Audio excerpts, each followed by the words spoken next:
Prólogo. La red y el yo. ¿Me consideras un hombre culto y leído?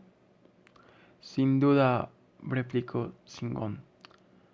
No lo eres. Absoluto. Tan solo he agarrado el hilo que enlaza el resto. Hacia el final del segundo milenio, en la era cristiana, varios acontecimientos de trascendencia histórica han transformado el paisaje social de la vida humana. Una revolución tecnológica centrada torno a las, en torno a las tecnologías de la información empezó a reconfigurar la base material de la sociedad a un ritmo acelerado. Las economías de todo el mundo se han hecho interdependientes a escala global, introduciendo una nueva forma de relación entre economía, Estado y sociedad en un sistema de geometría variable. El derrumbamiento del estatismo soviético y la subsiguiente desaparición del movimiento comunista internacional han minado por ahora el resto histórico al capitalismo, rescatado a la izquierda política y a la teoría marxista de la atracción fatal del marxismo-leninismo opuesto puesto fin a la Guerra Fría, reducido el riesgo de holocaustos nuclear y alterado el modo fundamental la geopolítica global. El mismo capitalismo ha sufrido un proceso de reestructuración profunda, caracterizado por una mayor flexibilidad en la gestión, la descentralización e interconexión de las empresas, tanto interna como en su relación con otras. Un aumento de poder considerable del capital frente al trabajo, con el declive concomitante del movimiento sindical, una individualización y diversificación creciente en las relaciones de trabajo. La incorporación masiva de la mujer al trabajo retribuido, por lo general, en condiciones discriminatorias, la intervención del Estado para desregular los mercados de forma selectiva y desmantelar el estado de bienestar, con intensidad y orientación diferentes según la naturaleza de las fuerzas políticas y las instituciones de cada sociedad. La intensificación de la competencia económica global en un contexto de creciente diferenciación geográfica y cultural de los escenarios para la acumulación y gestión del capital. Como consecuencia de este reacondicionamiento general del sistema capitalista todavía en curso, hemos presenciado la integración global de los mercados financieros, el ascenso del Pacífico Asiático como el nuevo centro industrial global dominante.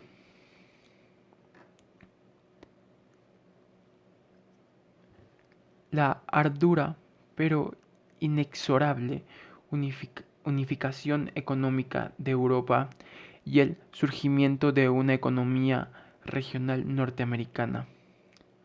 La diversificación y luego integración del antiguo tercer mundo. La transformación gradual de Rusia y la zona de influencia exsoviética en economías de mercado y la incorporación de los segmentos valiosos de las economías de todo el mundo a un sistema interdependiente que funciona como una unidad en tiempo real. Debido a todas estas tendencias, también ha habido una acentuación del desarrollo desigual. Esta vez no solo entre norte y sur, sino entre los segmentos y territorios dinámicos de la sociedad y los que corren el riesgo de convertirse en irrelevantes desde la perspectiva de la lógica del sistema.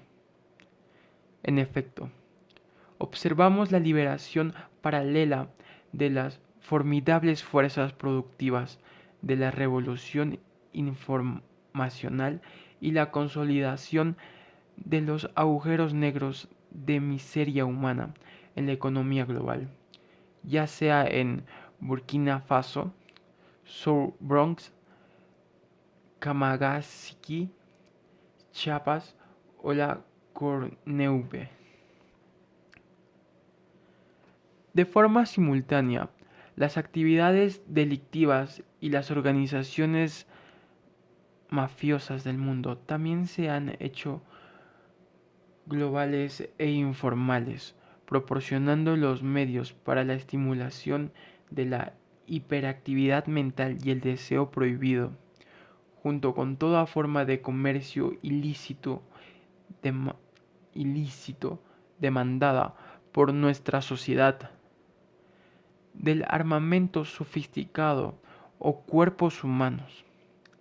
Además, un nuevo sistema de comunicación que cada vez habla más de un lenguaje digital universal. Está integrando globalmente la producción y distribución de palabras, sonidos e imágenes de nuestra cultura y acomodándolas a los gustos de las identidades y temperamentos de los individuos. Las redes informativas interactivas crecen de modo exponencial, creando nuevas formas y canales de comunicación y dando forma a la vida a la vez que ésta les da forma a ellas. Los cambios sociales son tan espectaculares como los procesos de transformación tecnológicos y económicos. A pesar de todas las dificultades a que se han enfrentado, el proceso de transformación de la condición de las mujeres, el patriarcado se ha debilitado y puesto en cuestión en diversas sociedades. Así, en buena parte del mundo, las relaciones de género se han convertido en un dominio contestado, en vez de ser una esfera de reproducción cultural. De ahí se deduce una redefinición fundamental de las relaciones entre mujeres, hombres y niños, y, de este modo, de la familia, la sexualidad y la personalidad. La conciencia medioambiental se ha calado en las instituciones de la sociedad y sus valores han ganado atractivo político al precio de ser falseados y manipulados en la práctica cotidiana de las grandes empresas y las burocracias. Los sistemas políticos están sumidos en una crisis estructural de legitimidad, hundidos de forma periódica por escándalos dependientes esencialmente del respaldo de los medios de comunicación y del liderazgo personalizado, y cada vez más aislados de la ciudadanía. Los movimientos sociales tienden a ser fragmentados, localistas, orientados a un único tema y efímeros, ya sea reducidos a sus mundos interiores o fulgurando solo un instante en torno a un símbolo mediático. En un mundo como este, de cambio incontrolado y confuso, la gente tiende a reagruparse en torno a identidades primarias, religiosas, étnica, territorial, nacional. En estos tiempos azarosos, el fundamentalismo religioso, cristiano, islámico, judío, hindú e incluso budista, en lo que parece ser un contrascendido, es probablemente la fuerza más formidable de seguridad personal y movilización colectiva. En un mundo de flujos globales de riqueza, poder e imágenes, la búsqueda de la identidad colectiva o individual, atribuida o construida, se convierte en la fuente fundamental de significado social. No es una tendencia nueva, ya que la identidad, y de modo particular la identidad religiosa y étnica, ha estado en el origen del significado desde los albores de la sociedad humana. No obstante, la identidad se está convirtiendo en el principal, ya a veces, en la principal, ya, ya a veces única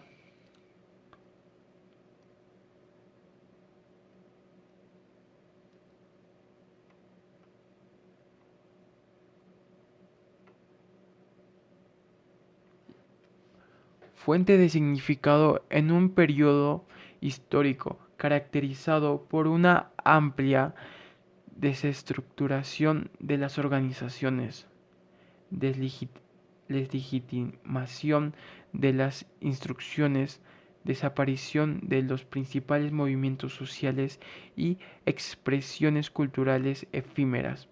Es cada vez más habitual que la gente no organice su significado en torno a lo que hace, sino por lo que es o cree ser, mientras que, por otra parte, las redes globales de intercambios instrumentales conectan o desconectan de forma selectiva individuos, grupos, religiones e incluso países según su importancia para cumplir las metas procesadas en la red en una corriente incesante de decisiones estratégicas.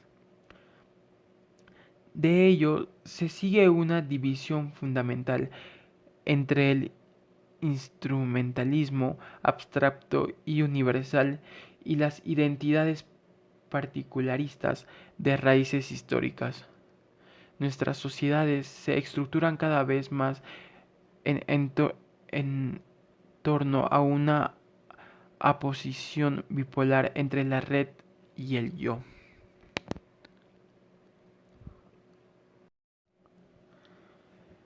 En esta condición de esquizofrenia estructural entre función y significado, las pautas de comunicación social cada vez se someten a una tensión mayor y cuando la comunicación se rompe, cuando deja de existir ni siquiera en forma de comunicación conflictiva, como sería el caso de las luchas sociales o la oposición política, los grupos sociales y los individuos se alinean unos de otros y ven el otro como un extraño y al final como una amenaza. En este proceso, la fragmentación social se extiende ya que las identidades se vuelven más específicas, aumentando la dificultad de compartirlas. La sociedad informacional, en su manifestación global, es también el mundo de Aung Shinrikyo, de la American militia, de las ambiciones teocráticas, islámicas, cristianas y del genocidio recíproco de Hutus Tutsis. Confundidos por la escala y el alcance del cambio histórico, la cultura y el pensamiento de nuestro tiempo abrazan con frecuencia un nuevo milenarismo.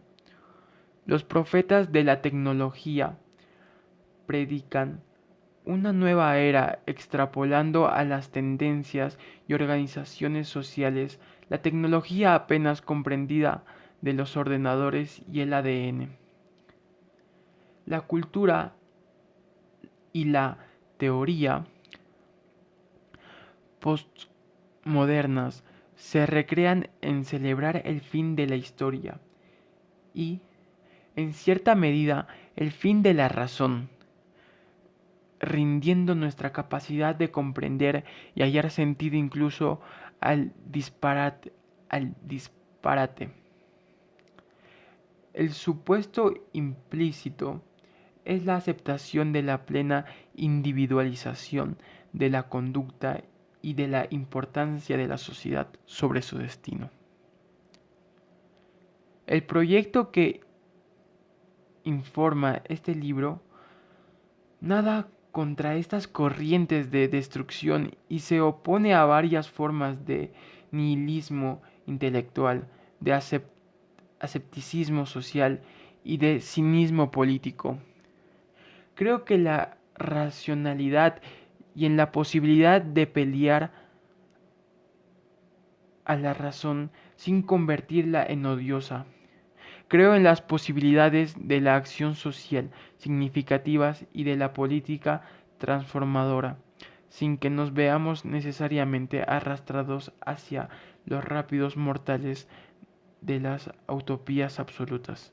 Creo en el poder liberador de la identidad sin aceptar la necesidad de su individualización o su apropiación por el fundamentalismo. Y propongo la hipótesis de todas las tendencias de cambio que constituyen nuestro nuevo y confuso mundo están emparentadas y que podemos hallar sentido a su interrelación. Y sí creo, a pesar de una larga tradición de errores intelectuales, a veces trágicos, que observar, analizar y teorizar es un modo de ayudar y construir un mundo diferente y mejor, no proporcionando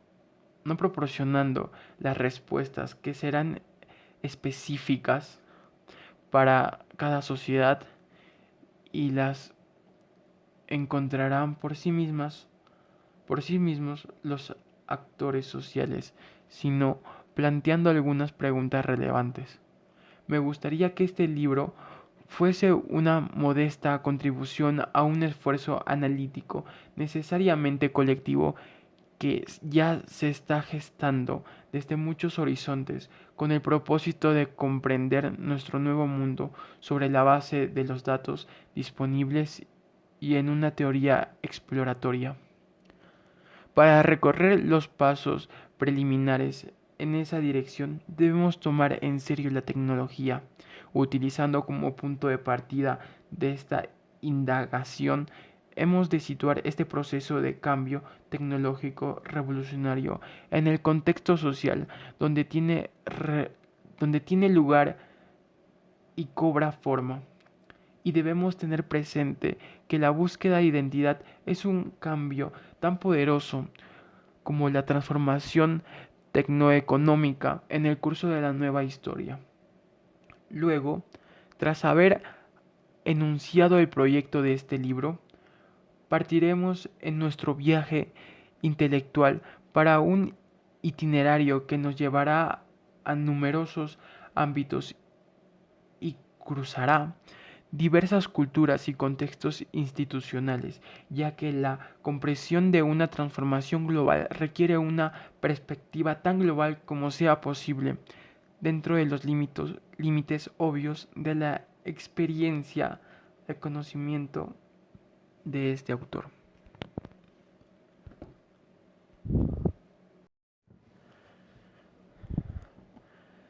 Tecnología, sociedad y cambio histórico. La revolución de la tecnología de la información, debido a su capacidad de penetración en todo el ámbito de la actividad humana, será mi punto de entrada para analizar la complejidad de la nueva economía, sociedad y cultura en formación. Esta elección metodológica no implica que las nuevas formas y procesos sociales surjan como consecuencia del cambio tecnológico. Por supuesto, la tecnología no determina la sociedad. Tampoco la sociedad dicta el curso del cambio tecnológico, ya que muchos factores, incluidos la invención e iniciativas personales, intervienen en el proceso del descubrimiento científico, la innovación tecnológica y las aplicaciones sociales, de modo que el resultado final depende de un complejo modelo de interacción. En efecto, el dilema del determinismo tecnológico probablemente es un falso problema, puesto que tecnología es sociedad y ésta no puede ser comprendida o representada sin sus herramientas técnicas.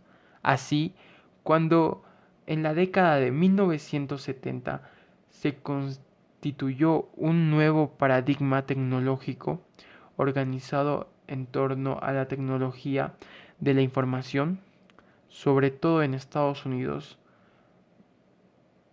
fue un segmento específico, específico de su sociedad en interacción con la economía global y geopolítica mundial, el que materializó un modo nuevo de producir, comunicar, gestionar y vivir.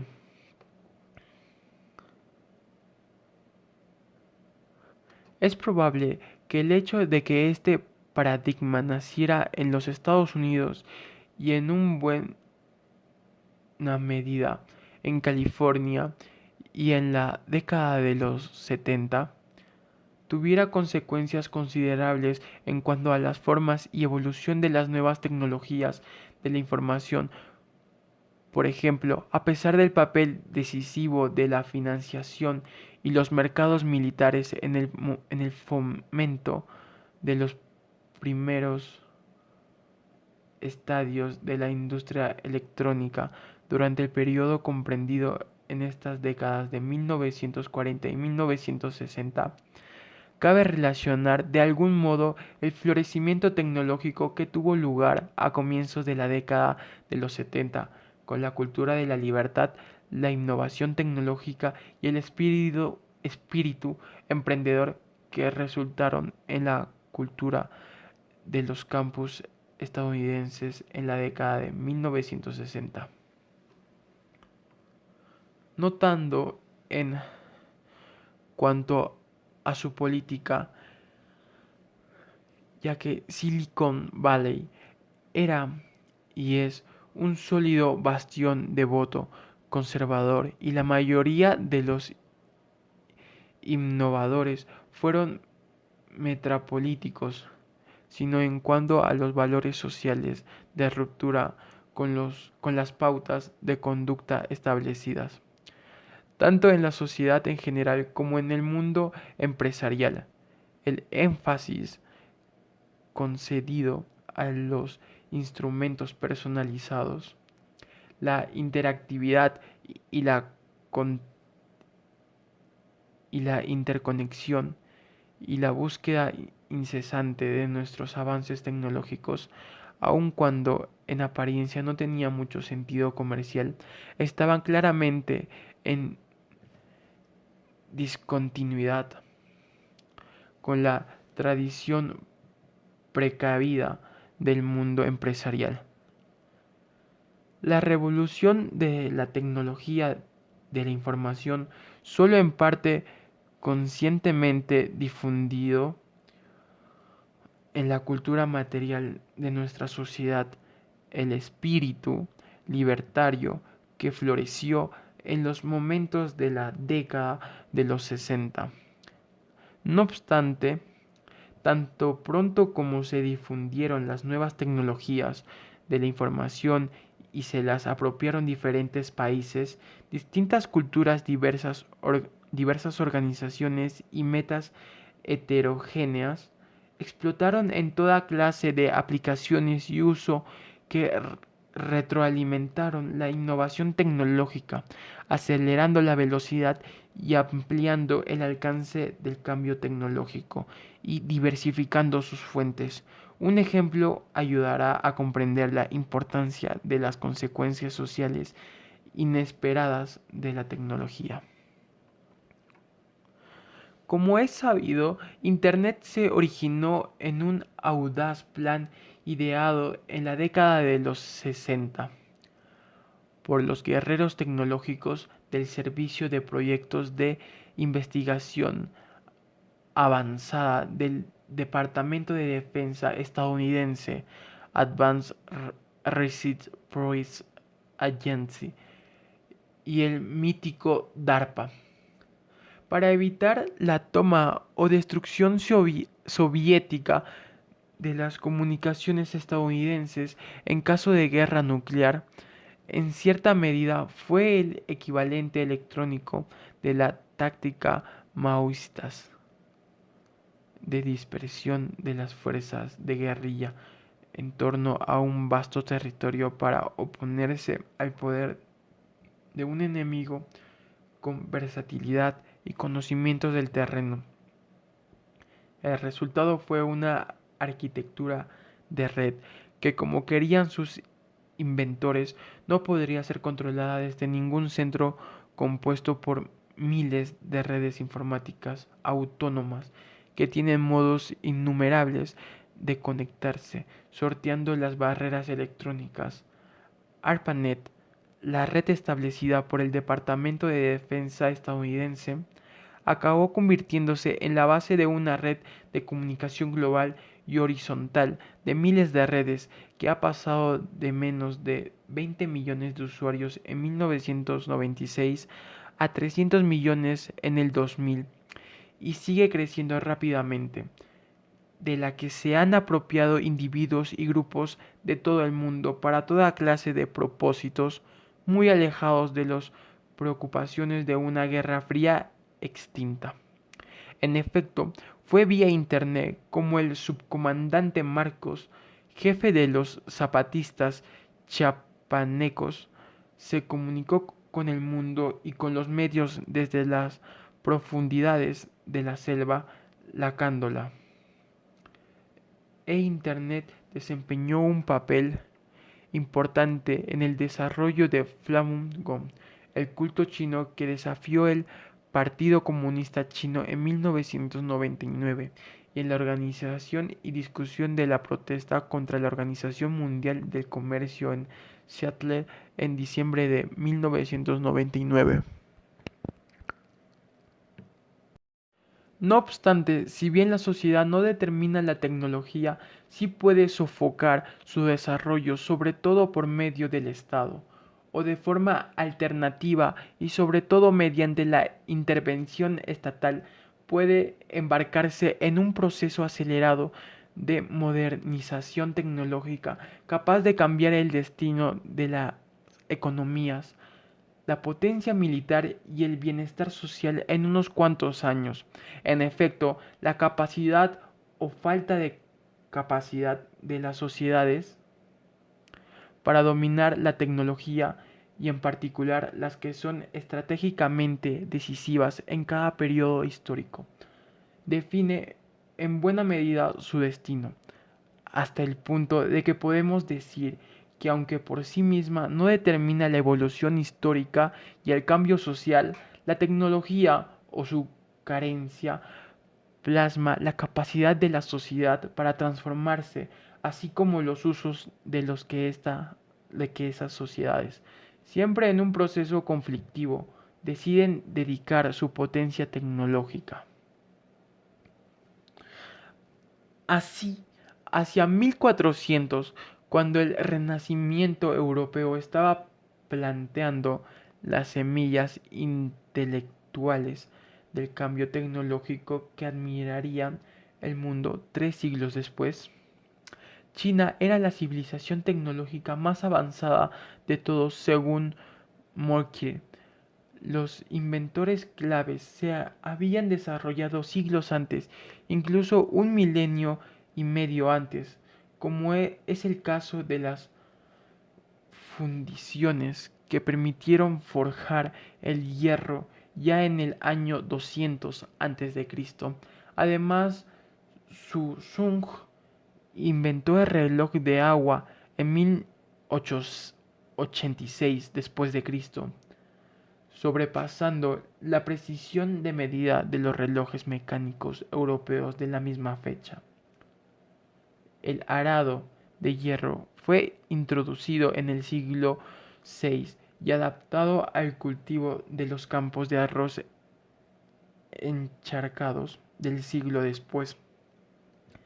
En textiles, el tomo de hilar manual apareció al mismo tiempo que en Occidente en el siglo XIII, pero avanzó mucho más deprisa en China debido a la existencia de una antigua tradición de equipos de tejer complejos. Los telares de arrastre para tejar seda ya se utilizaban en tiempos de las dinastías Han. La adopción de la energía hidráulica fue paralela a la de europea. En el siglo VIII, los chinos ya utilizaban martinetes de fragua hidráulicos y en 1280 existía una amplia difusión de la rueda hidráulica vertical. El viaje oceánico fue más fácil que las embarcaciones chinas desde una fecha anterior que para las europeas inventaron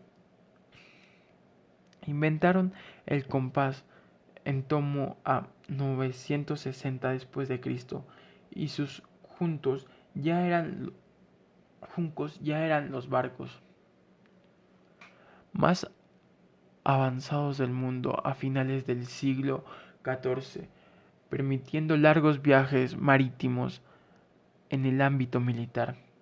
Los chinos, además de inventar la pólvora, desarrollaron una industria química capaz de proporcionar potentes explosivos y sus ejércitos utilizaron la ballesta y la catapulta siglos antes que Europa.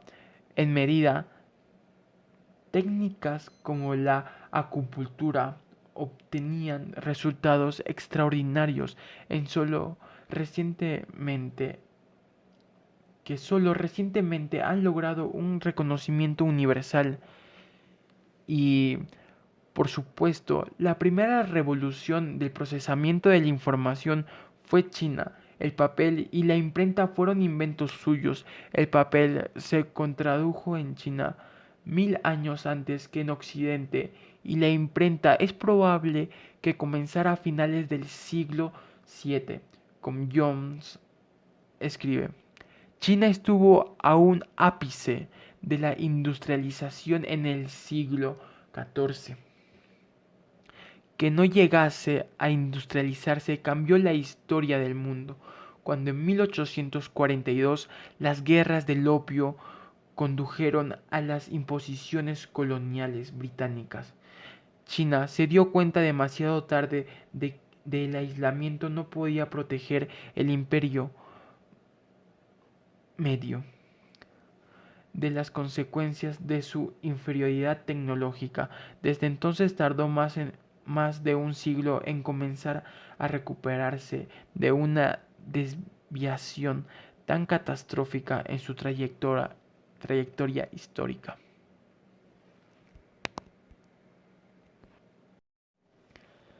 Las explicaciones de un curso histórico tan inusitado son numerosas y polémicas.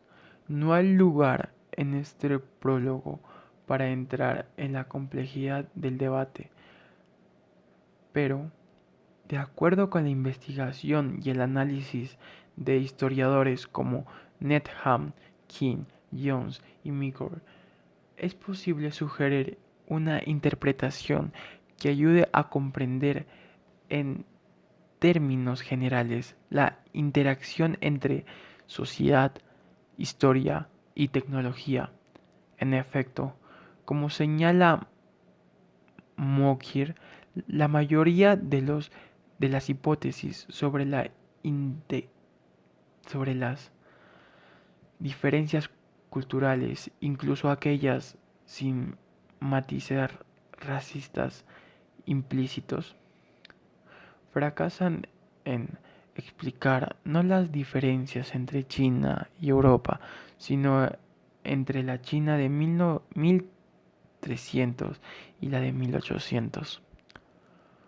¿Por qué una cultura y un imperio que habían sido los líderes tecnológicos del mundo durante miles de años cayeron de repente en el estancamiento en el momento preciso en que Europa se embarcaba en la era de los descubrimientos y luego de la revolución industrial?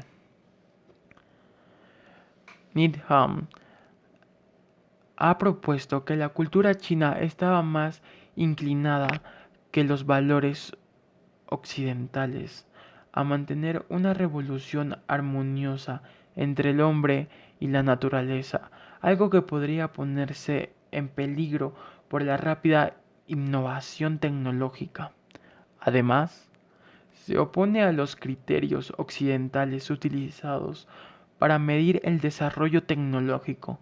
Sin embargo, este énfasis cultural sobre un planteamiento holístico del desarrollo no había impedido la innovación tecnológica durante milenios, ni determinado el deterioro ecológico como resultado de las obras de irrigación en el sur de China. Cuando la revolución agrícola escalonada llegó a la agresión de la naturaleza para alimentar a una población creciente. De hecho, Wen Qian, en su influyente libro,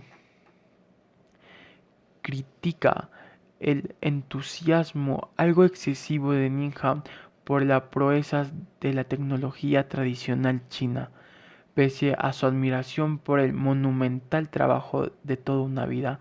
Qian sugirió una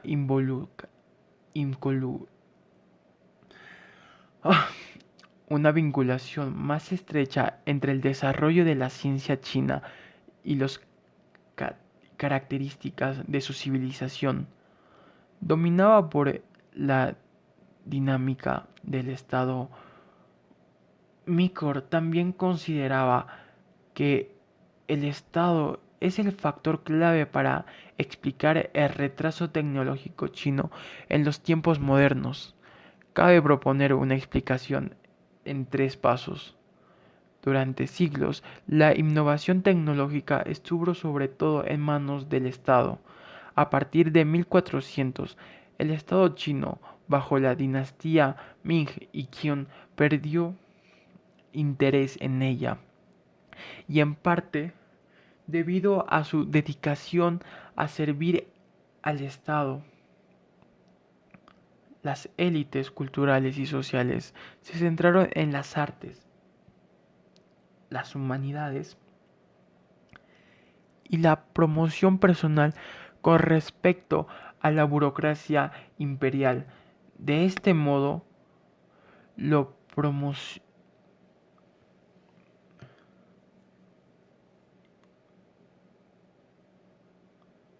De este modo, lo que parece ser crucial es el papel del Estado y el cambio de orientación en su política.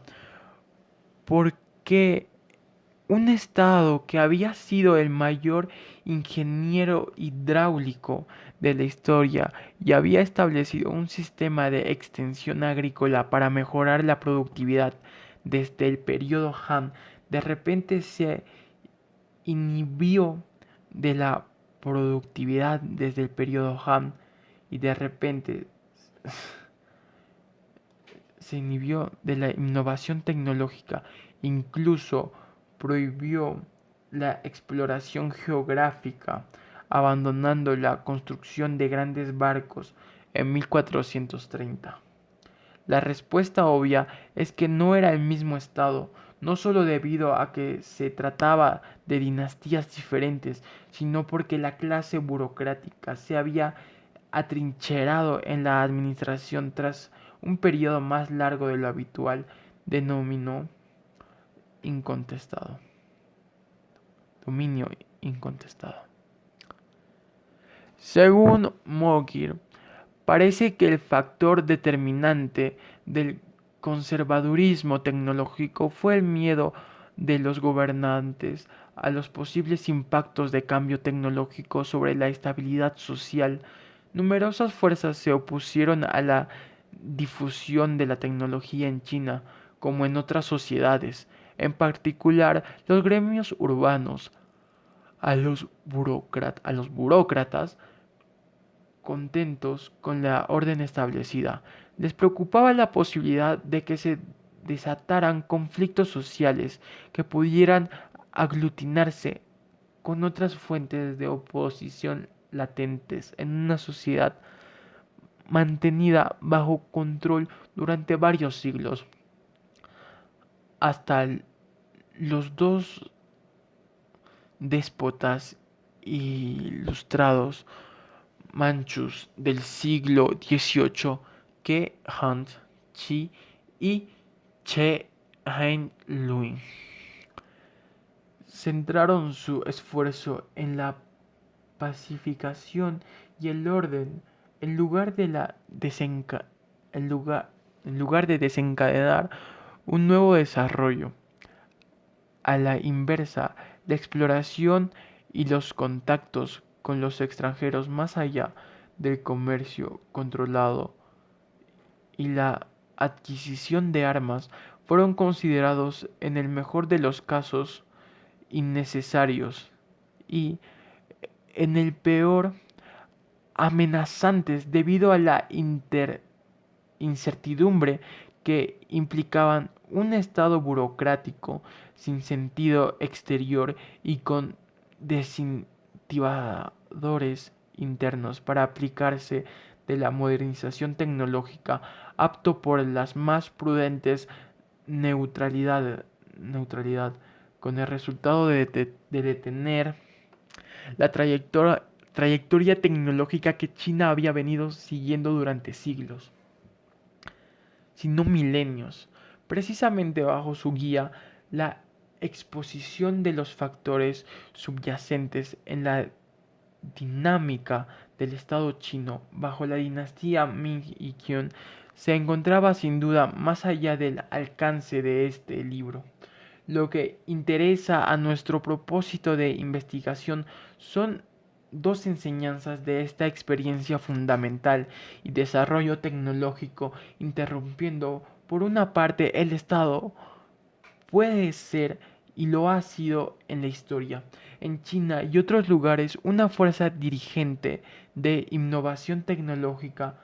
Por otra, precisamente debido a ello, cuando cambia su interés por el desarrollo tecnológico o se vuelve incapaz de llevarlo a cabo en condiciones nuevas, el modelo estatista de innovación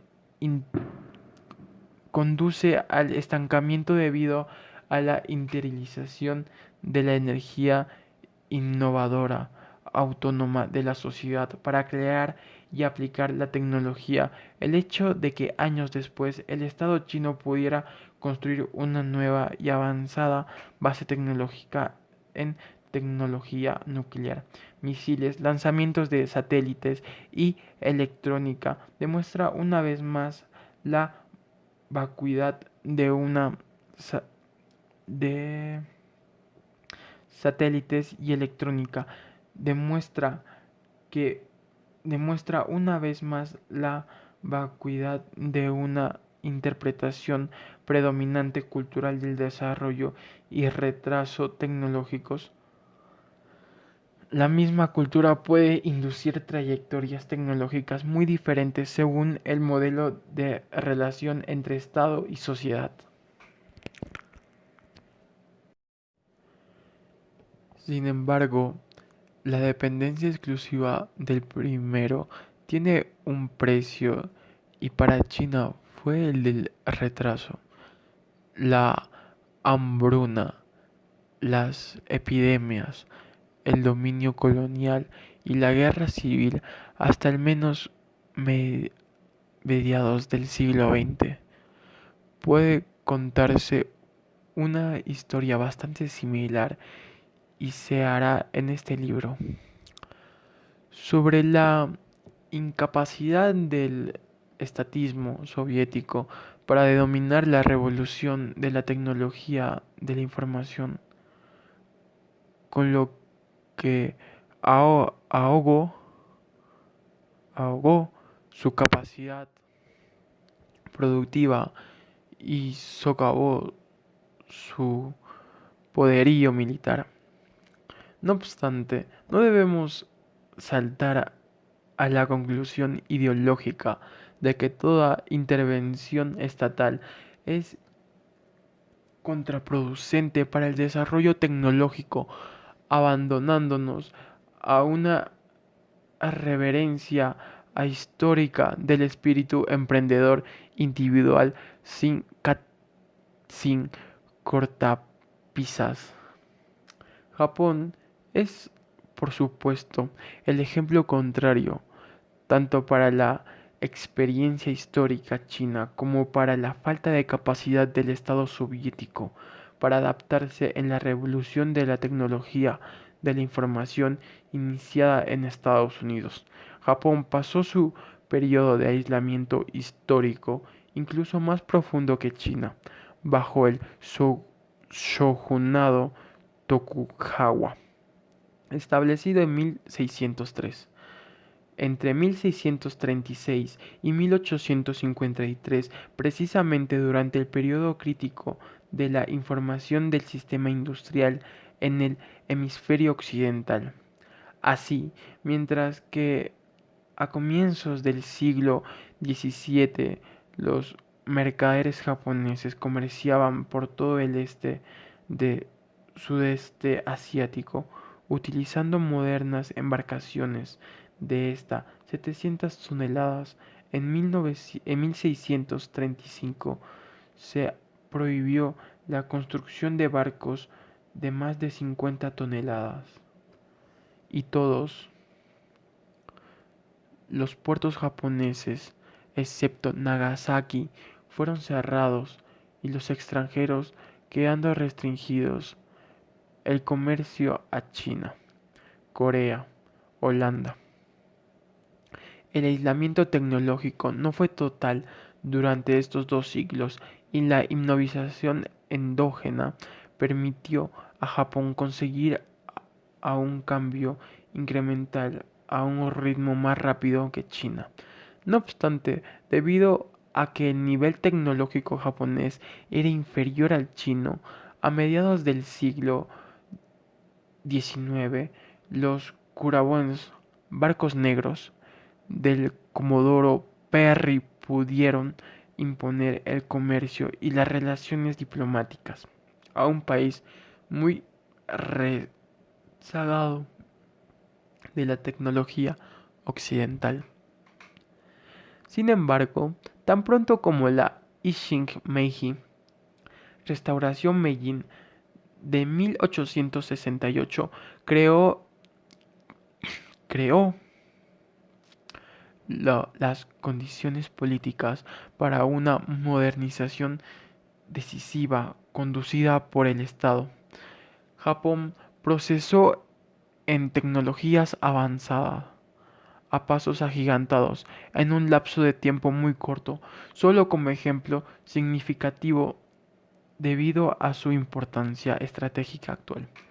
Recordemos brevemente el desarrollo extraordinario de la ingeniería eléctrica y sus aplicaciones a la comunicación en el último cuarto de siglo XIX. En efecto, el primer departamento independiente de ingeniería eléctrica en el inundó se estableció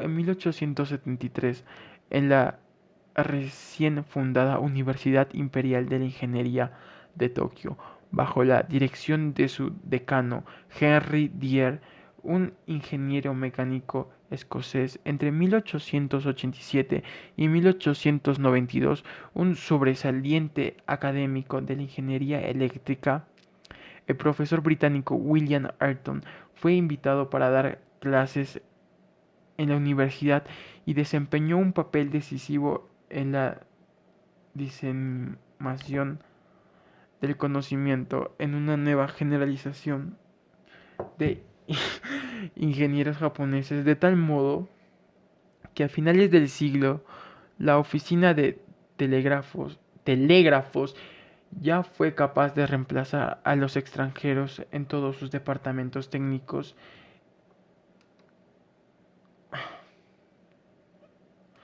Se buscó la transferencia de tecnologías de Occidente mediante diversos mecanismos. En 1873, el taller de maquinaria de la oficina de telégrafos envió un relojero japonés, Tanaka Seusugi, a la Exposición Internacional de Máquinas celebrada en Viena para obtener información sobre estas. Unos 10 años más tarde, todas las máquinas de esta oficina estaban hechas en Japón, basándose en estas tecnologías.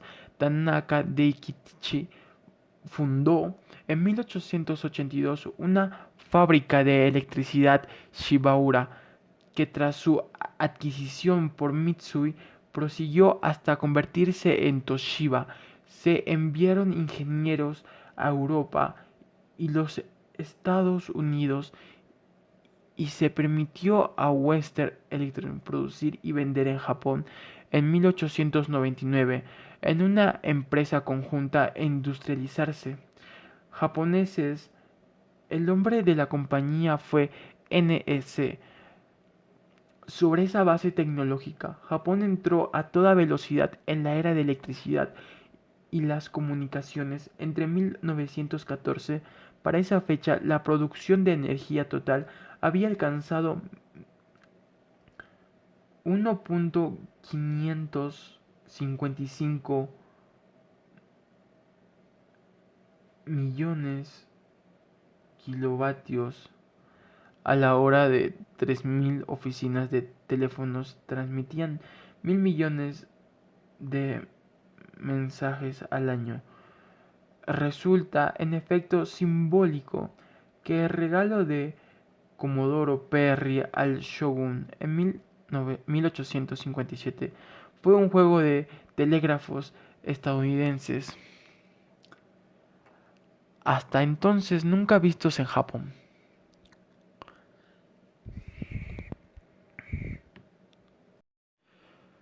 La primera línea de telégrafos se tendió en 1869 y 10 años después Japón estaba enlazando con todo el mundo mediante una red de información transcontinental vía Siberia, operador por Great Northern Telegraph Co., gestionada de forma conjunta por ingenieros occidentales y japoneses, y que transmitía tanto en inglés como en japonés.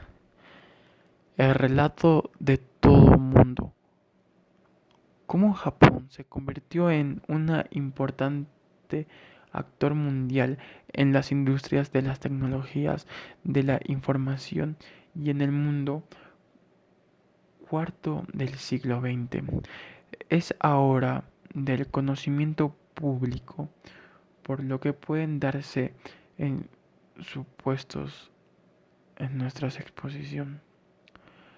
Lo que resultará relevante para las ideas aquí aquí presentadas es que sucedió al mismo tiempo que una superpotencia industrial y científica. La Unión Soviética fracasaba en esta transición tecnológica fundamental. Es obvio como muestran los recordatorios precedentes que el desarrollo tecnológico japonés desde la década de 1960 no sucedió a un vacío histórico, sino que se basó en décadas de antigua tradición de excelencia e ingeniería. No obstante,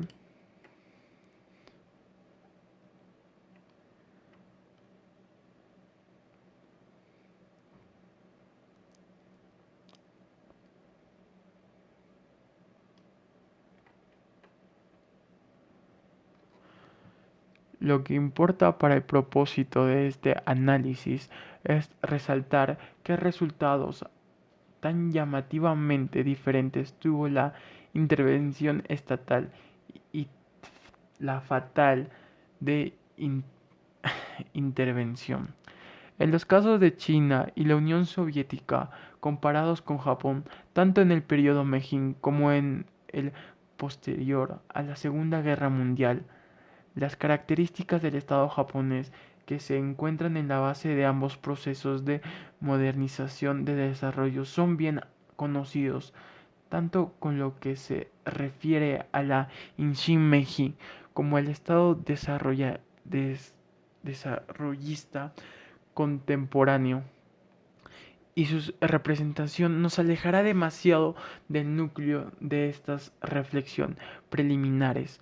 Lo que debemos retener para la comprensión de la relación existente entre la tecnología y la sociedad es que el papel del Estado, ya sea deteniendo, impulsando o dirigiendo la innovación tecnológica, es un factor decisivo en el proceso general, ya que expresa y organiza la fuerzas sociales y culturales que denominan en un espacio y tiempo dados, en una buena medida de tecnologías, expresa la capacidad de una sociedad para propulsarse hasta el dominio tecnológico mediante las instrucciones de la sociedad, incluido el Estado, el proceso histórico mediante el cual tiene lugar el desarrollo de fuerzas productivas, marca la característica de la tecnología y su entrelazamiento en las relaciones sociales. Ello no es diferente en el caso de la revolución tecnológica actual. Se originó y difundió no por accidente en un periodo histórico, es reestructuración global del capitalismo, para el que fue una herramienta esencial. Así la nueva sociedad que surge en este proceso de cambio es tanto capitalista como informacional, aunque presenta una variación considerable en diferentes países según su historia, cultura, instituciones y su relación específica en el capitalismo global y la tecnología de la información. La revolución de la tecnología de la información ha sido útil para llevar a cabo un proceso fundamental de reestructuración del sistema capitalista a partir de la década de los 80. En el proceso, esta revolución tecnológica fue remodelada en su desarrollo y manifestaciones por la lógica y los intereses del capitalismo avanzado.